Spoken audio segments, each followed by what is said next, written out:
Hey, this is Aaron, the Metal Theologian. Hope that got on there. I've been getting cut off at the beginning. Alright, so doing a little update here. Just gonna try and... Just got back from being out of town, actually. Drove 3 hours straight on my way back from Greenville, so there might be a little more groaning and, like, age in this video than normal, but, yeah, I'm actually drinking coffee, and I'll have you know it's like 11:30 at night right now, quarter after or something like that, but I can hack it. So I've got some soda too, because I've got to do that. I'm willing to fucking take one for the team on that. But man, I've been completely obsessed with this fucking band. This is Kreator. I've known about these guys since like the 80s, obviously. This is what I'm listening to right now. But I never really got into this band. Like at the time I didn't really care for them. Then like later on when I discovered German thrash, like again in the 90s, I didn't really care for them. Even though obviously I got a couple of the records. I got this one and then this one, and I have a copy of the Flag of Hate EP too, and this one actually is in a shrink wrap I need to rip off of. That old price tag is cool. But I even saw them live once, like in the mid-2000s, and they were fucking fantastic. They were really great. They blew me away. So I came home the next day, I put on this record, Endless Pain. I still thought it was lame. Just didn't do anything for me. But like, about a week ago, it just clicked for me. I've been listening to Kreator like non-stop. I don't know, I just think they're great. I guess they haven't changed, I have, you know? So, anyway, well shit. Well, whatever, I'll get the next records. So I actually got this soda suggestion from a comment that somebody left me. I wish I could remember who it was. I want to say it was Herkimer. But I could be wrong on that, so I apologize. But I didn't know this shit had come out. This is like this special, like, limited edition Pepsi shit. I don't even know if it's limited or if it's just like a trendy thing, but it's a Pepsi 1893 recipe. And these little fuckers are kind of expensive, but we're going to give this a crack because, well, because Spencer didn't like it, so it's probably going to be good. That's half a joke. I didn't dislike it, it's just...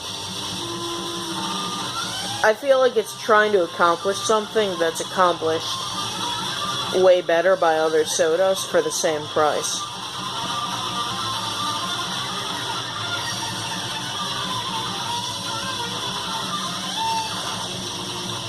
Well, I've got to say, this is really fucking good. This is like a top 5 cola. This is a fantastic cola. And you know, it says boldly blended cola made with cola nut extract, dark brown malt flavor, with a touch of aromatic bitters, sparkling water, and real sugar. And so you can taste all that shit. And I'll tell you something else, man. It's easy to scoff at Pepsi, because Pepsi's like such a mega brand and they own all this other shit. And they kind of don't even seem to give a shit about what they're putting out particularly anymore with these bullshit Mountain Dews and all that, which I think are delicious, don't get me wrong, but the fact is, man, they're still like an original, you know? You really think that? And those guys, well, they are. I mean, just empirically, they are like an original. Oh, no, I thought you said that soda was original. And, like, it seems to stand to reason that if someone would know how to make a fucking cola, it would be Pepsi. You know, but I'll tell you, man, they knocked it out of the park. This is a good cola. I don't know.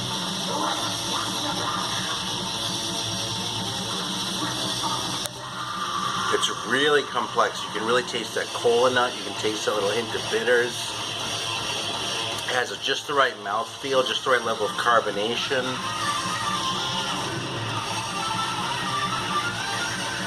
Yeah, this is fantastic. No shit. So, seriously, man, if you're balking at buying it because Pepsi made it, take a step back and go, Pepsi's been doing it for more than 100 years. You know, they really ought to know their shit. And maybe they lost their pass somewhere along the way, but that's some good shit right there. Alright, anyway, so fucking Kreator we were talking about. So, I played this one. I actually just got this one kind of recently, believe it or not. I hadn't, never owned this one before.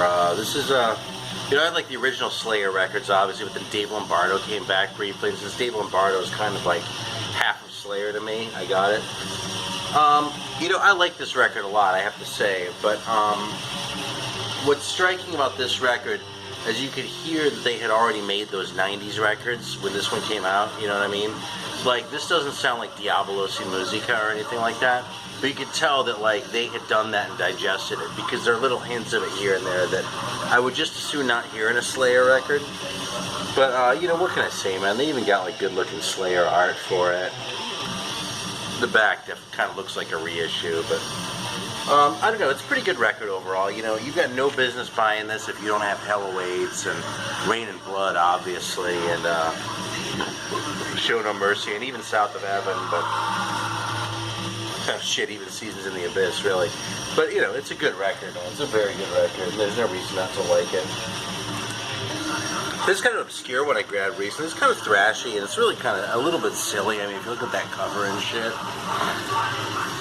This actually got a reissue on New Renaissance where it had some extra tracks, but this is the original on Tertia Records, I guess, sort of semi-private or something. And it's pretty good. It's not like incredible, but it's pretty good. Oh, excuse me. God damn. God, what a corny cover though, man. Alright, I've been on kind of a big German kick, actually. German shit's probably going to be kind of overrepresented in this video. So, of course, I had to bust out this classic.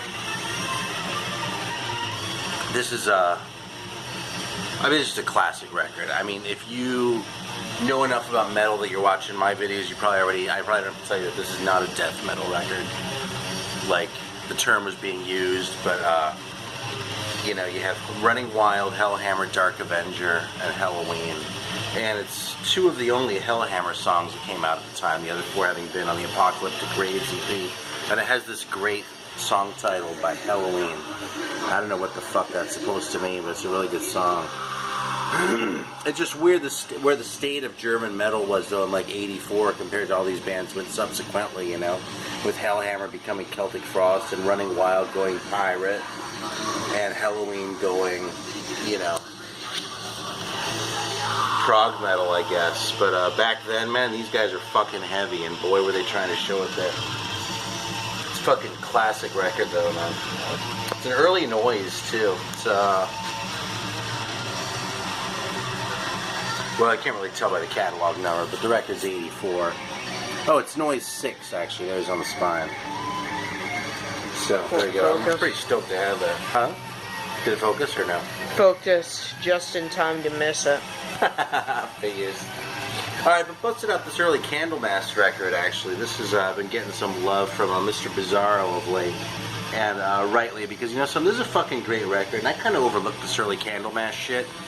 Because I'm such a big fan of Messiah Marcolin that, I think it looks so corny on there, you know. Those cards aren't worth as much as Messiah's card. I think Messiah's card would beat those where he's wearing his fucking monk's robe and shit. But the fact is, this is a really solid record in its own right. It's still doomy. The vocals are a little bit weird. You know, the guy just isn't quite the singer, but it's the songs are well constructed. It's cool to hear the early version of Solitude that they ended up reworking later on. Speaking of, I also busted this one out, which is actually sort of a precursor. This is the Nemesis record, Day of Retribution. Someone drew with marker on it, but whatever. It's an original fingerprint, which is cool. The Black Messiah became Invocation of Evil, I think it's called. I can't remember. It's kind of a long time on Ancient Dreams. Yeah, but this is a great record too. Actually, this is kind of a blind buy. I saw this back in the 90s for like $8, and it kind of made my spidey sense tingle, so I grabbed it, and clearly it was the right thing to do. I wasn't even a Candlemass fan yet, but this thing is fucking fantastic. I played this thing. I don't have anything to say about it, though. It's the first time I've ever heard this. I'm still trying to assimilate Fate's Warning. In fact, that's why I'm showing this. Just say, I've kind of underappreciated that, and I'm kind of working on it, so I listened to No Exit. And it's pretty good. This record, though, speaking of great German shit, fucking awesome, man. Fucking Gravedigger is so good. Now look at that cover. How can you argue with that? Fucking Heavy Metal Breakdown. God damn, man. Like, even their cover, like 2,000 Light Years from Home is really good, you know? But, like, Headbanging Man is a classic. Heavy Metal Breakdown. God. Yeah, look at those fucking pictures of them, actually, in their cassocks. See, that's like what a band should look like if they're playing metal, man. Or at least something like that. And I like the way those Candlemass clowns look on the back of that one. So, yeah, it's good shit, man. It's a catalog number on this one. It's numbered it differently. But this is another relatively early noise one. In fact, I'll be honest, I'm trying to collect it. They're on these inners here.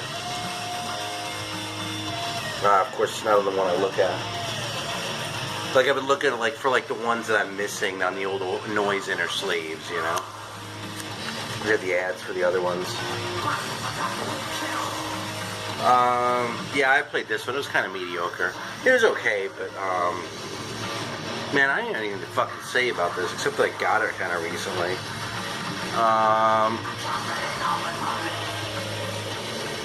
Here's what I'll say. I had this back in the mid-2000s, early 2000s, and I thought it sucked back then. I kind of got it again recently because I found it cheap, and I didn't think it was bad. It was okay. Alright, we're back, I guess. I had a little mishap there. Happens a lot, but whatever, man. It's fucking because we're doing this live, right? Yeah, so what does it say about this record? I said it's about 6 out of 10. I don't know, man. Tyrant, Too Late to Pray. I don't know, definitely an also-ran of a band.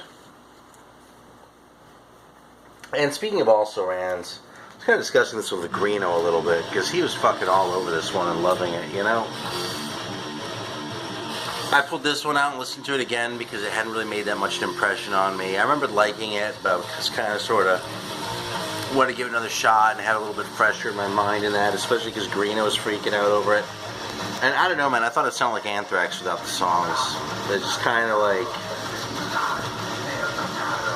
I don't know, that's going to be heresy for some people. I thought it just sounded like shit, man. It didn't sound like shit.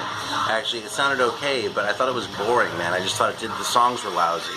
It's really as simple as that. Like, the execution was good, but I just thought every song on here was kind of forgettable. So, I'll come back around on it, man. I might recant on this thing yet. I mean, there's a reason I haven't put it away. Well, maybe I'll give it a few months. But that record just bored the hell out of me. It really did. So I'd like to say, oh, it's this great thing. But I don't know, I'm also in German thrash mode right now, too. And the American shit sounds different. So maybe I'm just not in the right headspace. I don't know. I mean, it is Flotsam and Jetsam. But that's such a terrible name. You know, usually I judge bands pretty harshly based on their names. As I sit here with a Manowar record right there. But Flotsam and Jetsam is just such a god-awful band name that, I don't know, man. Maybe that's what I'm really having trouble getting past. The thing is, the stupidity of this cover is right up my alley. I mean, that art quality, that's like, you know, big thumbs up for that, right? But I don't know. We'll see. Thumbs down right now, I gotta say. Big thumbs up on this one, though. You know, one thing I learned listening to this record is that Orson Welles was never too drunk to be awesome. Because Defender is a fucking classic in any way you slice it. And, you know, it's funny. I've talked about how I didn't really like Manowar back in the day, but I came around to him later on. It was actually the bass player for the Toilet Boys who turned me on to him. But this was the record that where I first became aware of them. I saw, like, Blow Your Speakers on MTV, and I just thought it was fucking idiotic. So, like, me finally getting this record was like me facing my old, like, Manowar demons head on. And I've got to say, this record's cornier than the first, definitely more than the first three. It's cornier than the first four, not quite as corny as the follow-up. But man, it's not too corny for me to dig the fuck out of it. So this record was just great. And, yeah, what can I say? It has Blow Your Speakers, but it also has violence and bloodshed. Which is what I want to see on my fucking Manowar records. There we go. Did that thing die or something? No. Oh, look like we're doing something. It's weird. It's funny. The TV in the background, the brightness changes to the brightness of the camera is changing. Oh, really? That's whack, you. So, this is another early noise one that I got. I figured, you know, it's an early noise. How bad can it be? I suppose in the early noise catalog, this kind of would have passed for a glam record. It's really not glam at all. I mean, it's about as glam as that cover, but it is called Valentine's with a Z at the end. And it's very hooky for an early noise release. Although the hooks aren't really all that great either. It's like what the guys at Noise would have thought would pass for hooks, you know? Now, if it actually lived up to those... Alright, so we had a little space issue there, so we fucking had to clear some space on my fucking phone. So I'm gonna go ahead and, like, fire up this fucking Valentine's record anyway. Because a lot of you might have never heard of it, because it's not really... It never really got the the exposure that a lot of the other noise bands did. Not that this shit was ever like, you know, huge over here, but people know Kreator and Sodom and even like Gravedigger, you know. So, but this one didn't really cross the Atlantic particularly. You hear how straight that is, but like kind of inept. It's not bad, but it's a little not good too, you know.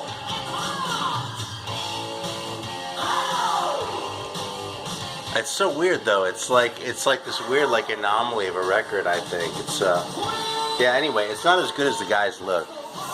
Let's get a fucking good shot of those dudes. Because first of all, you got the dude with the unibrow in the middle, and that guy with the headband. He looks really pretty entertaining. He also looks like he's the dad of everyone else in the band, or something. Yeah, the guy with curly hair next to the unibrow guy, he just looks like he got lost on his way home. Yeah, how about those pants too, by the way, which are classic 80s pants. So there we go. We're firing this one off. I'll let it go for a minute. So here's another Euro one that I busted out because a friend of mine was raving about it. This is a Mausoleum one. This is a Brain Fever. It didn't make much of an impression. I just thought it was kind of boring. So maybe I'll get another chance one of these days and come out and be like, oh, it's fucking great, but not exactly a killer. It's kind of a cool piece to have, but I think this is probably, well, actually it's interesting. It's an Earth Shaker in Mausoleum, so I don't know. I think that's probably the kind of records why Mausoleum didn't have the greatest reputation. Now this record I dug a lot. It's not the greatest thing ever, but I would probably give this like, you know, a solid 7 or an 8 out of 10. Has kind of a screechy singer, but Living Death, man, I remember when this record came out, it got a fair bit of hype. And there's actually an American license of it, which surprised me just a little bit. I'm pretty sure this was a Noise in Germany. No, it was on ARG in Germany. But, you know, it's good, like, it's just good, like, German thrash, which is kind of an unusually bad singer, but who works, you know? So it's a cool record, man. Not the greatest thing ever, but it's but Living Death ought to be a band you know. If you're like into metal, they should be in your repertoire. And then finally, I was actually watching the Nasty Metal dude, and he, as he often does, got me to pull out a classic, and that's this one, which is just a fucking all-time great record. I'm actually gonna put this on for just a minute. It's way better than what we're listening to right now. This is one of my all-time favorite records. I feel like I've been saying that a lot lately. But that Slaughter Extroius record is so good. So, let's just bust this bad boy out. Here's that Noise label for y'all to feast your eyes on. I'll put that away in a sec. Alright, let me fire this up.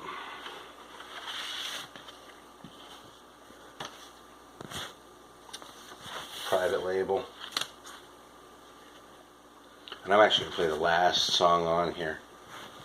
So.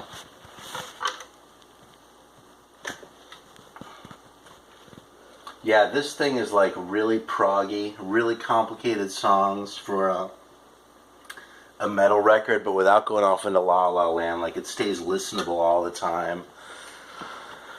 Probably has a little bit more of a Thin Lizzy-ish vibe than a lot of things I like. But only in a really sort of offbeat way. I wouldn't compare them to Thin Lizzy. They don't have any more Thin Lizzy going on than they do Rush. And I don't like Rush at all for the most part. So, but I love Slaughter Extroius. It's a band from Chicago.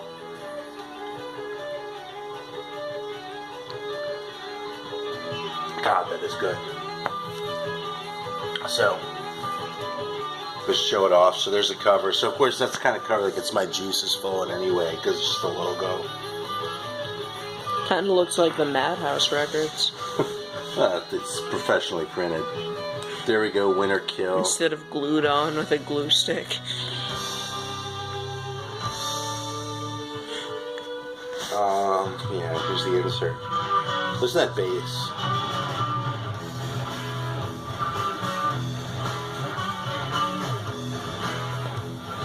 Cheap lyric sheet, 8.5 by 11, but in red ink.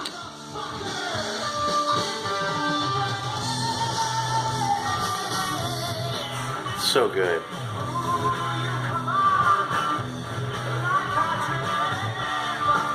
See, he sort of sings over it in like this weird kind of way where it's like he's telling the story, and rhythmically it's really free compared to the music. There's all that weird stuff going on in the bass.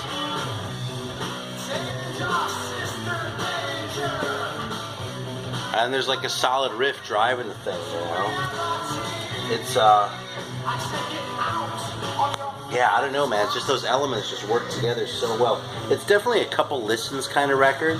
Like, for it to really sort of sink in and, like, for its greatness to really hit you, it probably takes 2 or 3 listens to fully assimilate.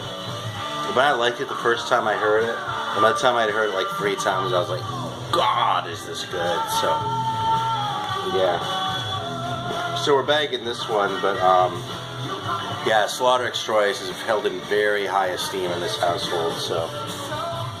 Alright, so that's what I've been listening to. So, thanks for watching, and that'll do it, I think, for now.